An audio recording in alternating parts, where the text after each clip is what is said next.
Di dalam kitab Alfiyah Ibnu Malik, beliau Syekh Muhammad bin Abdullah bin Malik menulis di dalam muqaddimahnya bait wa taqtadi ridham bi ghairi sukhti fa'iqatan alfiyatan min mu'ti. Beliau menjelaskan bahwa kitab yang ditulis olehnya itu lebih bagus secara kualitas ketimbang kitab yang berbicara tentang gramatikal bahasa Arab yang ditulis oleh Syekh Ibnu Mu'ti. Nah, beliau mengatakan seperti itu memang pada faktanya seperti itu. Karena di dalam kitab Alfiyah Ibnu Malik secara makna itu lebih luas meskipun secara lafaz itu singkat. Nah, akan tetapi generasi setelah beliau yaitu Imam Jalaluddin As-Suyuti, beliau pun menulis kitab Alfiyah yang menjelaskan tentang ilmu gramatikal bahasa Arab. Nah, beliau pun sama mengatakan bahwa fa'iqatan Alfiyah Ibnu Malikin, bahwa kitab Alfiyah yang ditulis oleh beliau Imam As-Suyuti itu lebih unggul secara kualitas ketimbang kitab Alfiyah yang ditulis oleh Syekh Ibnu Malik. Begitupun generasi setelahnya yaitu Syekh Ibnu Mu'ti.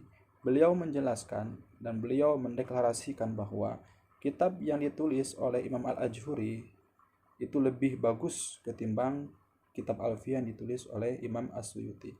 Nah, dari ketiga ulama ini, yang pertama Syekh Ibnu Malik yang merasa lebih unggul kitabnya secara kualitas ketimbang pendahulunya yaitu Syekh Ibnu Mu'ti. Kemudian setelahnya Imam As-Suyuti merasa kitab Alfiyahnya lebih bagus ketimbang Syekh Ibnu Malik. Begitu Imam Al-Ajhuri yang mengatakan bahwa kitab Alfiyahnya lebih bagus ketimbang Imam Jalal As-Suyuti.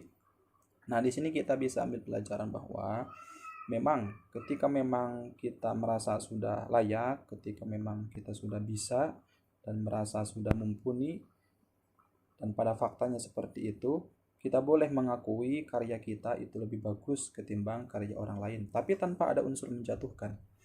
Nah, beliau ketiga ulama ini mengatakan bahwa karya beliau itu lebih bagus dan lebih luas pemaknaannya ketimbang para pendahulunya, dan itu hal yang wajar. Hal yang wajar. Dan kita selaku generasi-generasi sekarang pun itu tidak mengapa andai kata kita mengatakan tulisan kita, karya kita itu lebih bagus ketimbang guru-guru kita.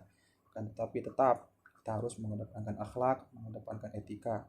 Karena meskipun sealimnya kita, sepintarnya kita, misalkan lebih unggul ketimbang guru kita dari sisi keilmuan, tetap al-fadlu lil mutaqaddimin bahwa bisabkina haizun taftila mustaujibun sana'iyal jamila.